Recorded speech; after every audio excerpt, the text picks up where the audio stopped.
Hey guys, welcome back to the Readers. I hope you are having an amazing day. Let's get right into the stories. The first one is an entitled People's Story. About 5 years ago, I purchased an undeveloped corner lot in a suburban area about 20 minutes from where I live. The neighborhood was one I knew well, as my grandparents had lived there when I was growing up. When my grandfather passed away, he left me a modest inheritance, and I decided to invest it in real estate. The empty lot was perfect. It sat at the corner of a cul-de-sac in a rapidly developing area. Property values were climbing steadily, and I figured I could sit on it for a few years, then either build something or sell it for a tidy profit. In the meantime, I visited every couple of weeks to keep the grass cut and make sure everything was in order. The neighborhood had changed since my grandparents' time. What was once a quiet suburb with one-car families had evolved into a densely packed community where most households had at least 2 vehicles, sometimes more. Street parking was becoming scarce, and I often noticed cars lining both sides of the narrow roads when I came to check on my property. For the first 2 years, everything was fine. I'd wave to neighbors when I saw them, and occasionally chat with the older residents who remembered my grandparents. I wasn't part of their HOA since my lot was undeveloped, but I kept it neat out of respect for the community.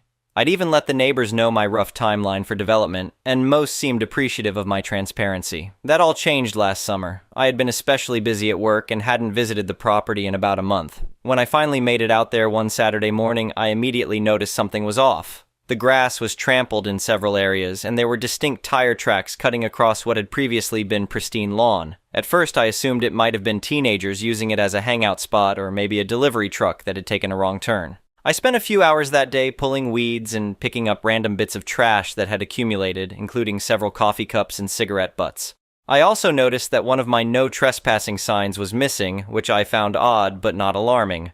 The following weekend, I decided to come back and install a new sign. As I pulled up to the property around 11 a.m., I was shocked to see 3 cars parked neatly in a row on my lot. None of the owners were in sight. Even more surprising was a crude handwritten sign staked into the ground that read "Additional Parking." I sat in my car, completely baffled. Who would have the audacity to not only park on private property but to designate it as a parking area? I decided to wait and see if the owners returned. After about 30 minutes, a middle-aged woman with a blonde bob emerged from the house directly across from my lot. She was carrying grocery bags and heading straight for one of the cars. I got out of my vehicle and approached her. "Excuse me," I said politely. "I'm the owner of this property and I noticed you've been parking here." She looked me up and down with obvious skepticism. "You're the owner? This empty lot? It's been sitting here forever." "Yes, I am. I bought it 5 years ago as an investment property." The woman, who I would come to know as the neighborhood's resident Karen, let out a dismissive laugh. "Well, it's just collecting weeds anyway. We're actually doing you a favor by maintaining it."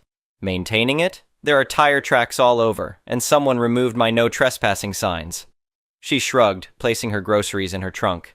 "Look, parking has become a nightmare around here. People have guests, teenagers get cars. What are we supposed to do? This lot is just sitting here empty." "It's still private property," I explained, trying to remain calm. "I didn't give permission for anyone to park here or to put up signs." As we were talking, another neighbor emerged from a nearby house and approached us. He was a tall man with a confident stride who introduced himself as the HOA president.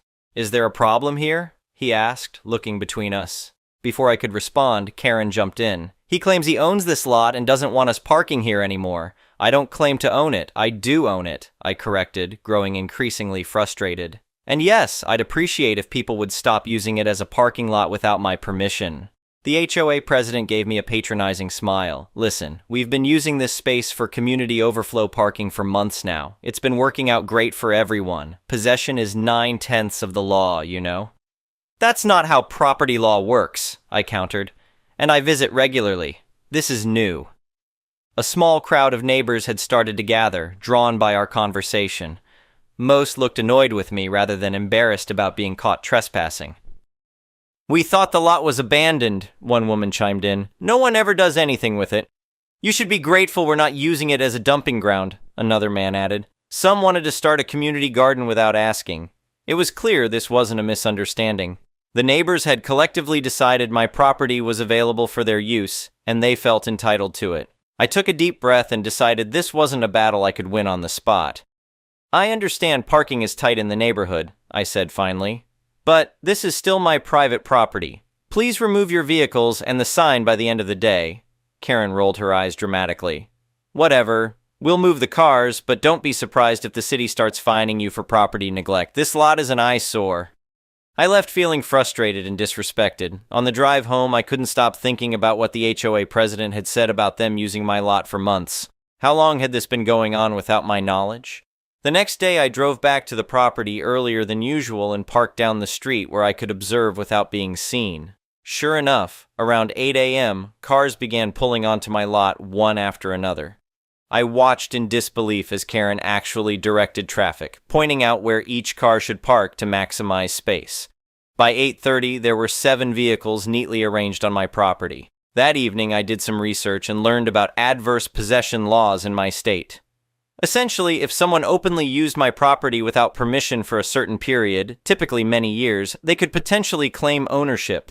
While we were nowhere near that time frame, the fact that the entire neighborhood seemed to be in on this scheme was concerning. The following weekend was even more shocking. I drove by my property and discovered it had been turned into a full-blown parking lot for what appeared to be a neighborhood block party. Cars were packed in haphazardly, and a new, larger sign had been erected that read "Party Parking." Some attendees had even set up a small tent on one corner of my property, complete with a cooler of drinks. This had gone too far. I contacted a property attorney first thing Monday morning and scheduled a consultation. The attorney confirmed my fears. While adverse possession would take years to establish, the neighbor's actions could potentially create an easement by prescription if left unchallenged. More immediately concerning was my liability if someone were injured on my property. "You need to address this immediately," the attorney advised. "Document everything, send formal notices, and consider physical barriers to prevent unauthorized access."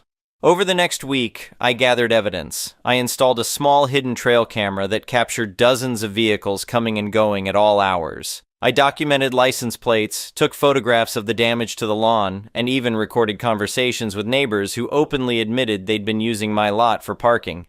During one visit, I overheard Karen talking to another neighbor just beyond the property line. "He thinks he can just show up after months and reclaim his precious dirt patch," she said loudly enough for me to hear. "But we've established a community need. The HOA is already discussing whether we can petition the city to claim it for public use." That was the final straw. I spent the next 2 weeks meticulously planning my response. I contacted multiple fencing companies and settled on a contractor who could install a 6-foot privacy fence around the entire perimeter, complete with a secure gate. I researched local regulations for operating a paid parking lot and filed the necessary paperwork to establish a legitimate business entity. I even took time off work to ensure I could oversee the entire operation. The fence company agreed to start work at 6 a.m. on a Monday, before most of the neighbors left for work. I arrived even earlier to document the state of my property, which had about 9 cars parked overnight. I had the towing company on standby, but wanted to give the owners a chance to move their vehicles before taking that step. As the fence contractor began unloading materials, I watched from my car as lights flicked on in the surrounding houses. Karen was the first one out, still in her bathrobe, rushing toward us with a look of outrage. "What do you think you're doing?" she demanded, arms crossed. "Good morning," I replied calmly. "I'm installing a fence around my property. I noticed there are several vehicles that need to be moved before work can continue." "You can't just put up a fence. This is community parking now. It's my private property and I'm well within my rights to secure it. The owners have 30 minutes to move their vehicles before they're towed at their expense." Karen stormed off, pounding on doors to alert the other car owners. Within 20 minutes, all the vehicles had been hastily removed, and the fence installation proceeded without further interruption. By late afternoon, my property was fully enclosed with a professional-grade fence, and I'd installed 4 security cameras covering every angle. But the pièce de résistance was the large, professionally printed sign I attached to the gate. Private parking, $200 ADA or $50 per hour contact for permission unauthorized vehicles will be towed at owner's expense. By parking on this property, you agree to these terms. I included my business phone number and the newly registered name of my parking enterprise. The legal entity was important, as my attorney had advised me to separate this from my personal assets. The reaction was immediate and intense. My phone began ringing before I'd even left the property. I let most calls go to voicemail, but answered Karen's just to hear what she had to say. "You can't do this! People need to park! This is extortion!" she shouted without even saying hello. "I'm simply exercising my rights as a property owner," I replied. "If you or your neighbors would like to rent parking spaces, I'd be happy to discuss rates. In fact, I've prepared an invoice for your household's unauthorized use over the past 3 months. Invoice? You must be joking." Not at all. Based on our documentation, vehicles registered to your address have parked on my property approximately 30 days in the past 3 months. At $200 per day, that comes to $6,000. I'll email it over for your records. She sputtered in disbelief before hanging up. Similar conversations played out with several other neighbors, though a few surprised me with their approach. One elderly gentleman called to apologize. "I didn't realize it was private property," he explained. "The HOA president told us it had been arranged with the owner. I'm sorry for the misunderstanding." Another neighbor, who lived at the end of the cul-de-sac, stopped by in person. "I knew this would blow up eventually," he admitted. "Karen and the HOA president have been telling everyone the lot was abandoned and that they were in talks to acquire it for the neighborhood. When you showed up that day, a lot of us realized we'd been misled." These conversations gave me valuable insight into how this situation had developed. It seemed that a small group, led by Karen and the HOA president, had orchestrated the whole thing, convincing others that they had some right to use my property. The following morning, I arrived to find Karen and the HOA president waiting by the gate with what appeared to be a petition in hand. "We've gathered signatures from everyone in the neighborhood," the HOA president announced. "We're formally requesting that you remove this fence and return the property to community use." I took the petition and glanced at it briefly before handing it back. "I appreciate your community spirit, but this isn't how property rights work. If the neighborhood wants to use this land, you're welcome to make an offer to purchase it at market value." "We can't afford market value," Karen snapped, "and you're being completely unreasonable. Nobody was hurting your precious dirt patch." "Actually, I've documented significant damage to the land, unauthorized signage, littering, and consistent trespassing. My attorney has prepared cease and desist letters for everyone who's been parking here illegally, but I'm willing to waive the past fees if you all sign acknowledgments of the property boundaries and agree to stop trespassing." The HOA president's confident demeanor faltered slightly. "Fees? You can't actually enforce those retroactively." "My attorney disagrees, but we can let a judge decide if you prefer that route." Over the next week, most neighbors signed my agreement, acknowledging that they had no right to use my property without permission. Karen and the HOA president held out the longest, even threatening legal action, but eventually backed down when my attorney sent formal letters outlining the potential claims for trespassing, property damage, and unauthorized use. Surprisingly, this story didn't end with me simply reclaiming my property. As weeks passed, something unexpected happened. A local business owner approached me about renting several spaces for employee parking. Their office was just down the street, and they were willing to pay $100 per spot per month for guaranteed parking. This got me thinking. The neighborhood genuinely did have a parking problem, and I had a potential solution. I hired a contractor to properly grade the lot and lay gravel to create a legitimate parking area. I set up a simple automated system where people could pay via app or text message for daily or monthly parking. Within 3 months, my empty lot was generating nearly $2,000 per month in parking revenue. I offered neighborhood residents a discounted rate of $50 per month for a guaranteed spot, and many took advantage of it, including some of the same people who had previously parked there without permission. The HOA, seeing the success of my operation and still facing parking shortages, eventually approached me with an offer to purchase the lot for community use.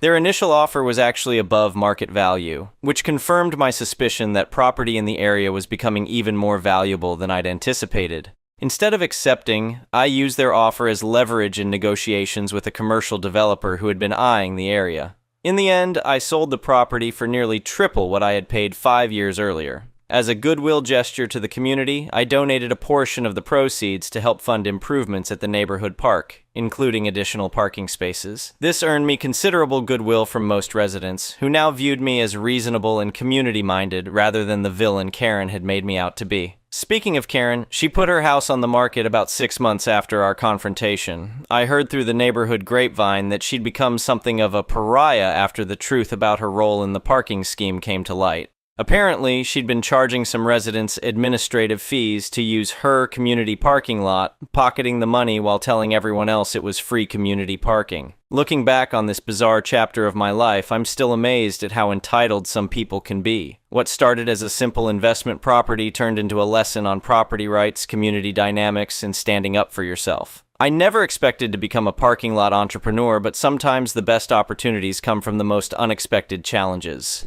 In the end, those neighbors who thought they could claim my property as their own parking space ended up paying for it one way or another, either through legitimate parking fees or through the social consequences of their entitlement. As my grandfather used to say, there's no such thing as a free lunch, or in this case, free parking. The next one is a malicious compliances story. There are a handful of rules to saluting in the American military. The when, why, and how is drilled into you from boot camp until the day you leave. Even the order in which the salutes are rendered have meaning. When it comes to vehicles, there are helpful insignia and stickers to indicate if it's an officer, such as a colored sticker located on the front windshield. My base was small enough where it was everyone's job at some point to do sentry duty at the front gate, which had housing for military families. Sentry duty was pretty basic. You'd stop every vehicle, check IDs, and then wave them through. If they were an officer, you'd see it coming with those colored stickers, and after verifying the identify of the officer, you'd salute and send them on their way. One day, while on duty, I approached a vehicle with an officer's sticker, and there was only the officer's wife driving in the vehicle. I returned her ID, wished her a nice day, and waved her through, pausing with a stern look. "Where's my salute, Petty Officer Citizen Alpha?"